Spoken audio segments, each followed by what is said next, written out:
3 বছর বয়স থেকেই চট্টগ্রাম শহরে আছি, কিন্তু কখনোই পরিবারের সাথে ইফতারি করতে পারিনি, যার জন্য ইফতার টেবিলে বাচ্চারা সব সময় অপেক্ষা করে, কিন্তু সে আমাদের কাছে থাকার পরও সে ইফতার টেবিলে আমাদের সাথে থাকতে পারে না।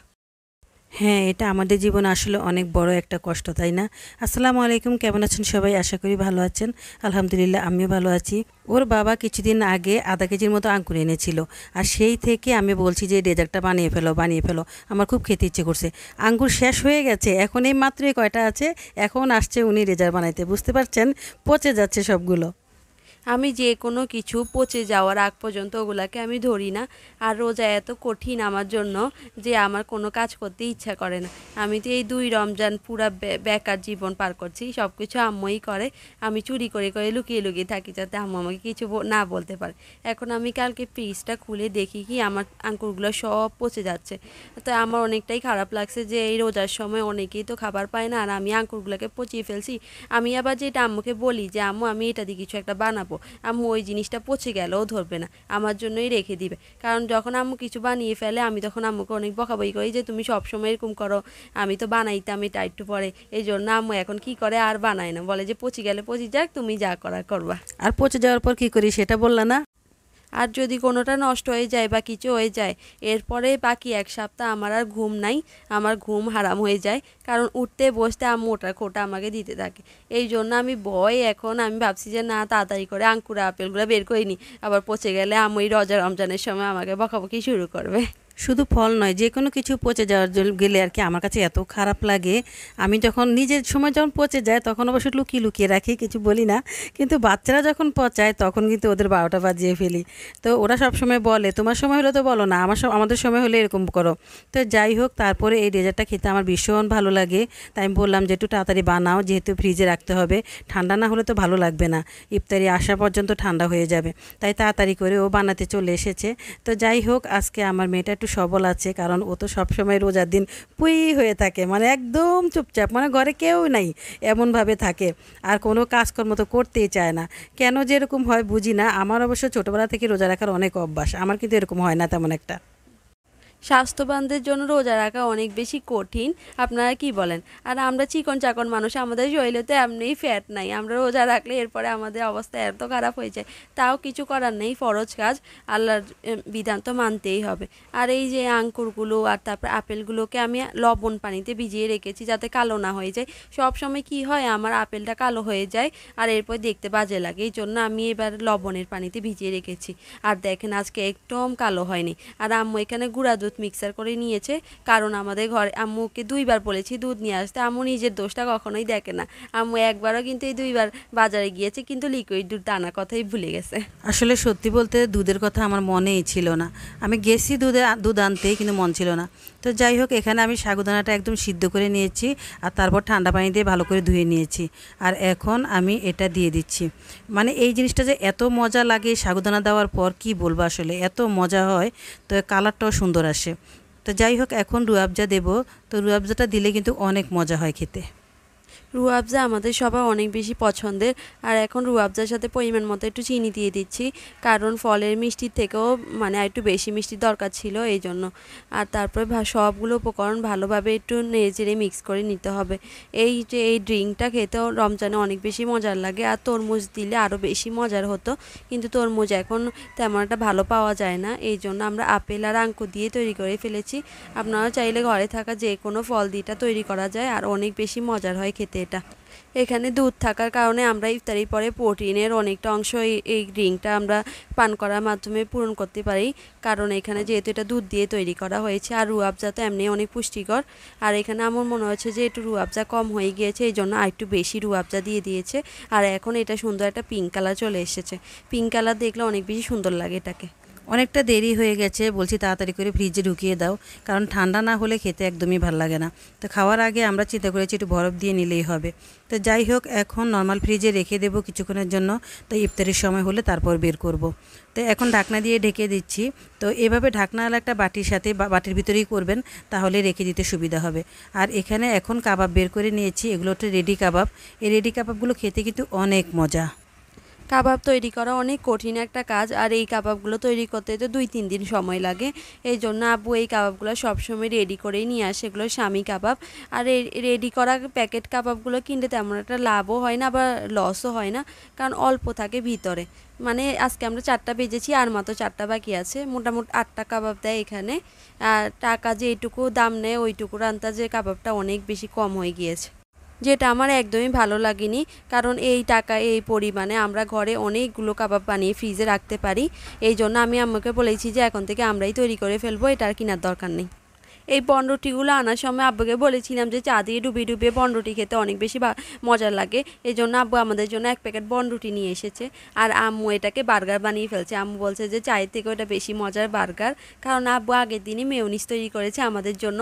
আর প্রত্যেকবার আমি কিপটামি করে মেয়োনিজ খাই, এই জন্য মেয়োনিজ নষ্ট হয় শেষের দিক দিয়ে। এবার আম্মু বলে এবার তোমাকে আর কি নষ্ট করতে দিব না, আমি এবার ভরে ভরে বার্গারের ভিতরে মেয়োনিজ দিব।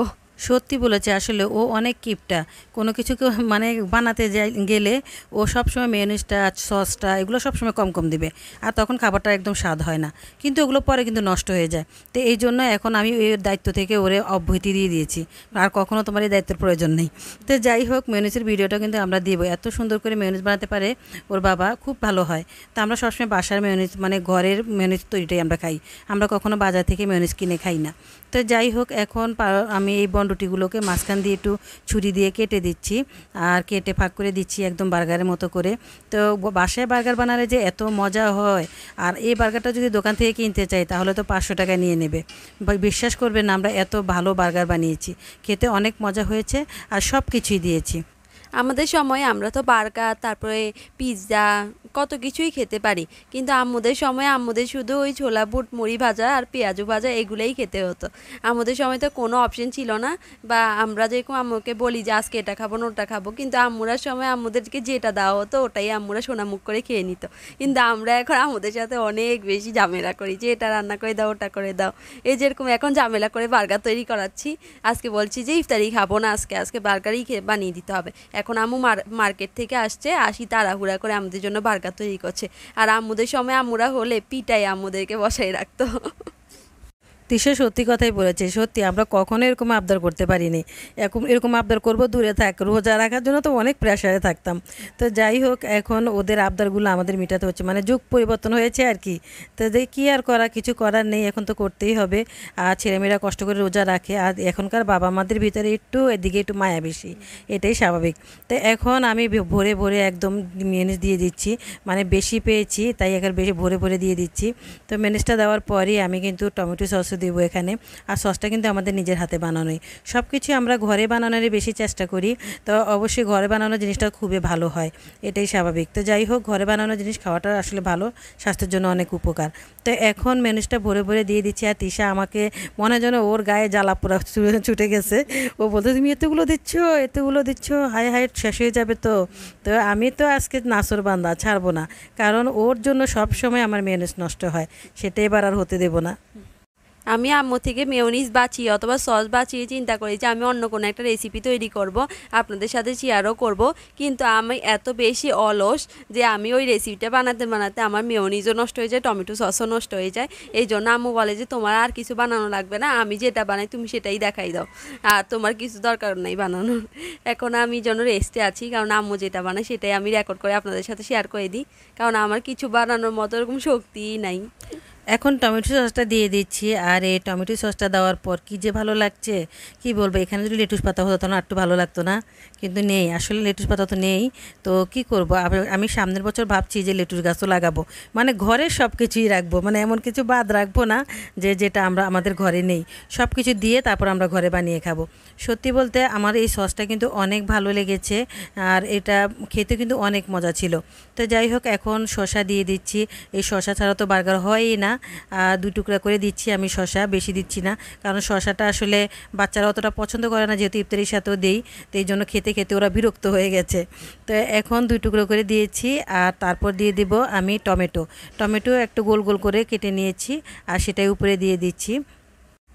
এই টমেটো সসটা কিন্তু আমাদের ঘরে ফ্রোজেন, আর আমরা এটা নিজের হাতে তৈরি করেছি। মাশাআল্লাহ দোকানের মতোই সুন্দর হয়েছে। আমরা আগের বার দোকান থেকে 2-3 বোতল সস কিনে আমাদের ব্যবহার করতে হয়েছে, কিন্তু এবার আমরা ভেবেছি টমেটোর যেহেতু এত সস্তা দাম, আমরা কেন নিজেরা ঘরে তৈরি করব না। টমেটো সসে তো তেমন একটা বেশি কিছু দরকার হয় না, এই জন্য আমরা নিজেরাই ঘরে তৈরি করে এটাকে ডিপে রেখে দিয়েছি যাতে অনেক দিন ধরে ভালো থাকে। নর্মাল ফ্রিজে বেশি দিন ভালো থাকে না, এই জন্য ডিপে রেখেছি। আর যখন খাওয়ার 1-2 ঘন্টা আগে নামিয়ে রাখলে একদম সস আগের মতো হয়ে যায়, আর ওটা দিয়ে সুন্দর বার্গার অনেক কিছু তৈরি করা যায়। এই যেমন আমরা আজকে বার্গারটা তৈরি করেছি, 2 পাশেই সস দিতে পেরেছি। দোকান থেকে কিনে আনলে তো অনেক বেশি দাম হয়ে যায়, আর বেশি একটা দেওয়াও হয় না, অল্প অল্প করে দেওয়া হয়। কিন্তু ঘরে বানানো জিনিস একদম বেশি বেশি করে দিয়ে বেশি বেশি করে খাবো। এই তো এখন আম্মু কাবাবগুলোও তৈরি হয়ে গিয়েছিল, আর এখন কাবাবগুলোও দিয়ে দিয়েছে, আর এরপর আবার টমেটো দিয়ে দিয়েছে। আর খুবই বেশি মজা ছিল বার্গারটা, মানে আজকের বার্গারের মতো টেস্ট আমি আর কোনো বার্গারে পাইনি। মানুষ চিকেন বার্গার বানায়, ওটাও অনেক মজার হয়, কিন্তু কাবাবের বার্গারটা একবার খেয়ে দেখবেন, ওটা আরও বেশি মজার হয়। আর এই তো আম্মুর কি আর ইফতারি ছাড়া চলে, এই জন্য আম্মু ইফতারিও নিয়ে এসেছে। এখানে পেঁয়াজু, বেগুনি আর আলুর চপ ছিল, আর একটা জিলাপিও নিয়ে এসেছে। জিলাপি খেতে অনেক বেশি মজার লাগে, কিন্তু সব রকমের জিলাপি আমার ভালো লাগে না। কিছু কিছু জিলাপি আছে একটু নরম নরম, ওগুলো আমার বেশি মজা লাগে। মানুষ ক্রিস্পি জিলাপি খোঁজে, আর আমি নরম জিলাপি খুঁজি। আসলে আমি আমার বাবার ঐতিহ্য ধরে রাখছি, বুঝেছো? কারণ আমি ইফতারি ছাড়া ইফতারি করতে পারি না। আমার সামনে এতগুলো খাবার দিয়ে রেখেছে, তারপরও আমি বন্ধা ইফতারি এনেছি। এটা নিয়ে ওরা অনেক হাসাহাসি করেছে আমাকে। তাতে কি হয়েছে, আমি আমার বাবার ঐতিহ্য ধরে রেখেছি, কি ঠিক করেছি? তো যাই হোক, এখানে এখন আমি নিয়ে নিচ্ছি সেই, মানে এটা জানি কি বলেছে এটার নাম। এটাকে অনেকে মোহাব্বতের শরবত বলে, আবার অনেকে বলে যে কলিজা ঠান্ডা করা শরবত। আমরা জানি না, কিন্তু আমাদের থেকে এটা অনেক বেশি মজার লেগেছে, আর এটা খুবই বেশি মজার হয়। তরমুজেরটা আরও বেশি মজার হয়। একদিন আবার তরমুজেরটাও বানিয়ে খাবো। তরমুজেরটাতে তো আমাদের রুয়াবজাও দিতে হবে না, এমনি এটা লাল লাল কালারের হয়ে যায়। আলহামদুলিল্লাহ, আজকের ইফতারটা এত ভালো হয়েছে কি বলবো, আসলে কলিজা ঠান্ডা করার মতোই আসলে এই জিনিসটা এত ভালো হয়েছে। আর ঠান্ডা ঠান্ডা খেতে অনেক ভালো লাগছে, যেহেতু এখন একটু গরম পড়ে।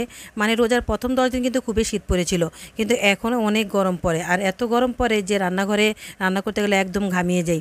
তো যাই হোক, এই শরবতটা খেয়ে আজকে যে কত ভালো লেগেছে কি বলবো। আর সাথে একটু ইফতারি তো নিয়েছি, আর তার সাথে বার্গার। অনেক কিছু তো বানালাম, কিন্তু একা একা ইফতারি করতে হবে, কারণ বাবাই তো সাথে নেই। আমার বাবা এমন একটা চাকরি করে যে ইফতারির সময়টাতে তার ওখানেই থাকতে হবে, আর ওখানেই ইফতার করতে হবে। এই জন্য ছোট্ট বয়স থেকে আজ পর্যন্ত একবারও বাবার সাথে ভালোভাবে ইফতারি করতে পারিনি পুরো রমজান মাসে।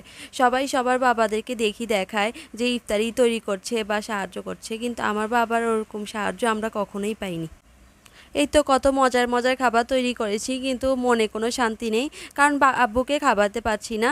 আর আব্বু যতক্ষণে আসে ততক্ষণে তো আমাদের সবার খাবার দাবার শেষ হয়ে আমরা ঘুমিয়েও পড়ে যাই। তখন আম্মু আব্বুকে দেয় আমাদের এই খাবারগুলো, কিন্তু ততক্ষণ পর্যন্ত কি আর ওই রকম মজাদার থাকে? প্রথম একসাথে বসে ইফতারি করা যে আনন্দ, ওটা আমরা কখনোই অনুভব করিনি। এই তো তাসিন এখানে এখন পানি ঢেলে নিচ্ছে, আর এই পানি দিয়েই প্রথমে ইফতারি করব। খেজুরগুলোও কিন্তু আব্বু নিয়ে এসেছে, কিন্তু আব্বুই আমাদের সাথে নেই। আজকের খেজুরগুলো অনেক বেশি মজার ছিল, শক্ত শক্ত ছিল এই খেজুরগুলো। প্রতিটা রমজানে আম্মু আমাকে জোর করে খেজুর খাওয়াতে হয়, কিন্তু মাশাল্লাহ এবার আমি নিজের থেকেই খেজুর খাচ্ছি, কারণ আমার খেজুর অনেক বেশি মজা লাগছে এখন। আর আম্মু আর আমার জন্যই খেজুর আনা হয় এখানে, কারণ আমাদের ঘরে আর কেউই খেজুর খেতে পছন্দ করে না। আর এখন আমরা বার্গারটা নিয়ে নিয়েছি, আর বার্গারটা খুবই বেশি মজার ছিল, কিন্তু যেহেতু রোজা ভাঙার পরে মানে অত বেশি আর ভালো লাগে না কোনো কিছুই। এই জন্য আমি অর্ধেক বার্গার খেয়ে বাকি অর্ধেক আমার নামাজের পরে খেতে হয়েছে। আজকে প্রথমে ইফতার মাখা করিনি, আজকে প্রথমে বার্গারটাই খেয়েছি, আর খেতে ভীষণ ভালো লেগেছে। আর যে ডেজার্টটা বানিয়েছি ওটাই খেয়েছি, কারণ ঠান্ডা আবার থাকবে না ঠান্ডা পরে, এই জন্য এটাই খেয়েছি। আর ইফতারটা আমরা নামাজের পরে এসে মাখামাখি করেছি, এর আগে করিনি, কারণ সময় ছিল না। আর তাছাড়া মাগরিবের নামাজের সময় একদমই কম থাকে, তো এই জন্য ইফতারটা পুরাটা না করে আগে নামাজটাই পড়তে হয়। তো এখন আমরা সবাই যা যা আমাদের কিসমতে ছিল খেয়ে নিচ্ছি। আর এই তো এখন সব কাজ থেকে শেষ করে আমাদের আন্টি আমাদের জন্য একটা চকলেট নিয়ে এসেছে বিদেশ থেকে, আর ওই চকলেটটা খুবই মজার ছিল, কিন্তু এই চকলেটটা খোলার প্রসেসিংটা অনেক বেশি ভেজালের, আর ওটা তাসিন খুলছিল। আমি খুলতে চাইছিলাম, কিন্তু ও বলে যে না তো আমি খুলবো, এটা আমাকে দাও, মানে বেশি জোরাজোরি করছিল। এই জন্য আমি বলছি ঠিক আছে তুমিই খোলো, আমি একটু ভিডিও করি। এরপর আমি ভিডিও ধরে রেখেছি, আর ও খুলছিল, কিন্তু ও খুলতে খুলতে মানে এত স্লো স্লো খুলছিল যে আমি ভিডিও স্পিড বাড়িয়ে দিয়েছি, এই জন্য আপনাদের কাছে তাড়াতাড়ি মনে হচ্ছে। করছে যে চকলেটই নরম হয়ে গিয়েছে, মানে শক্ত চকলেট ডিপ থেকে বের করে এখন দেখি নরম হয়ে গিয়েছে। এই দেখেন ও এখন ভাঙতে সময় এটা টুস করে ভেঙে গিয়েছে, কারণ নরম হয়ে গেছে না ও খুলতে খুলতে। যাই হোক, চকলেটটা কিন্তু অনেক মজা ছিল খেতে, আর তাছাড়া এসব বিদেশি চকলেটগুলো খেতে কিন্তু ভীষণ ভালো লাগে। তো যাই হোক, আজকের মতো এখানেই বিদায় নিচ্ছি। আল্লাহ হাফেজ। আচ্ছা, আমরা আমাদের চকলেটটাই খাই আর তাসিনের সাথে দুষ্টামি করি। আজ এই পর্যন্তই। সবাই ভালো থাকবেন, সুস্থ থাকবেন, আর আমাদেরকে আপনাদের দোয়ায় মনে রাখবেন। Till then take care and আল্লাহ হাফেজ। আচ্ছা, বেশি ভালো লাগলে একটা সাবস্ক্রাইবও করে দিবেন কিন্তু।